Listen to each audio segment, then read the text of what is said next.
Le territoire de Kabaré sur le pas du développement. Pas de manière éparpillée. L'autorité coutumière, chef de chefferie, le Mwami Kabaré, avec le concours des résidents, ont produit un plan de développement local 2021-2025, finalisé en mai dernier. PDL élaboré en cohérence avec le plan de développement de la province du Sud Kivu 2019-2023, le plan national stratégique de développement PNSD 2015-2022, ainsi que les objectifs de développement durable ODD 2015-2030.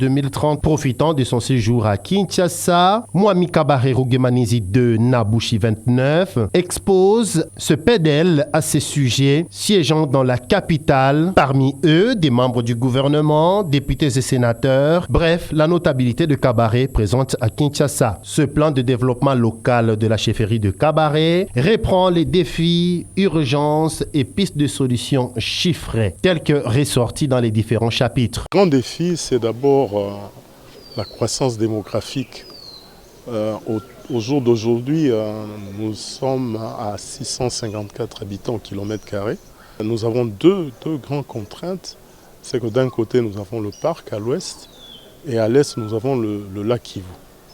Donc cette population, il faut absolument que nous ayons un plan d'aménagement du territoire pour éviter que nous courions à la même catastrophe qu'on a vécue dans la ville de Bukavu.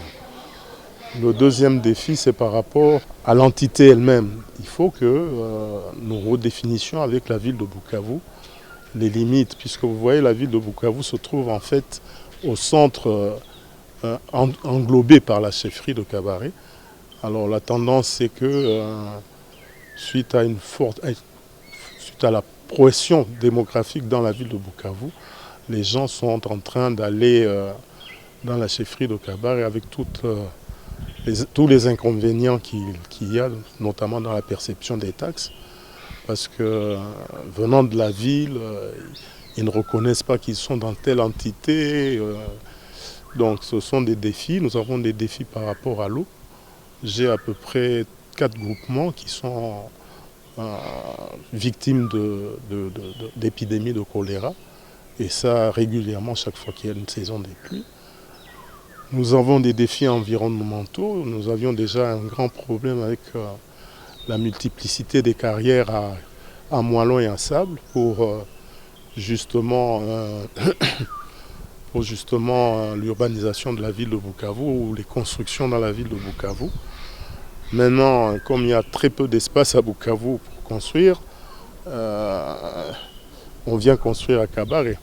Mais le grand défi maintenant, c'est qu'avec la découverte de l'or, nous devons nous baser sur les expériences des autres entités pour prévenir que cette manne ne devienne pas une malédiction, comme je l'ai dit tantôt dans mon intervention. Donc nous devons anticiper. Moi, en tant que chef d'une entité, je ne dois pas me limiter à 5 ans, je dois aussi porter mon regard sur les 10 ans à venir, sur les 20 ans à venir. Vous voyez, en 2030, nous avons un grand rendez-vous, l'évaluation des objectifs de développement du millénaire. Mais est-ce que nous sommes arrivés à 50%?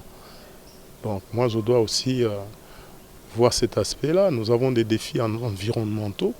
Je vous ai dit que nous sommes limitrophes du parc Kahuzi-Biega sur à peu près 17% de la superficie de la chefferie de Kabaré.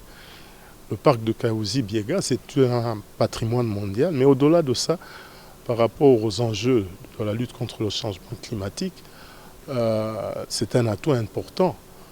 Par rapport aussi au tourisme, puisque ça peut faire des rentrées.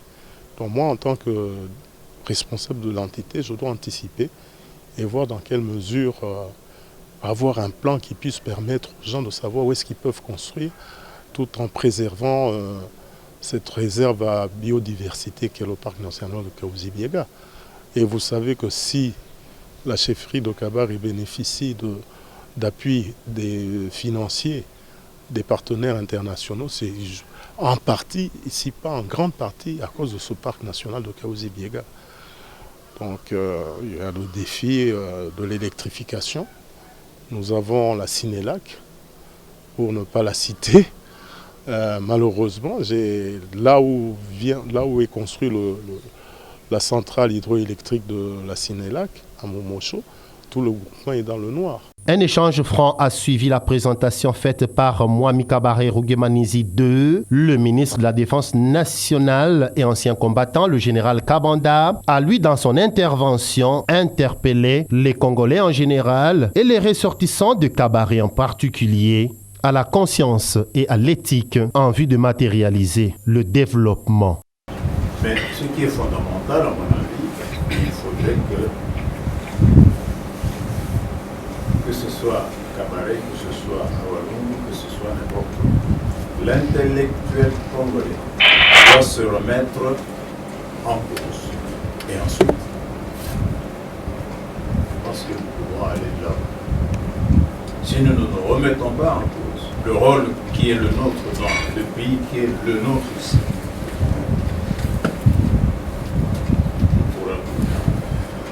ce plan de développement local de la chefferie de Kabaré est présenté aux décideurs pour qu'ils jouent de leur influence en cette période, car bientôt sera présenté et voté au Parlement le budget 2022.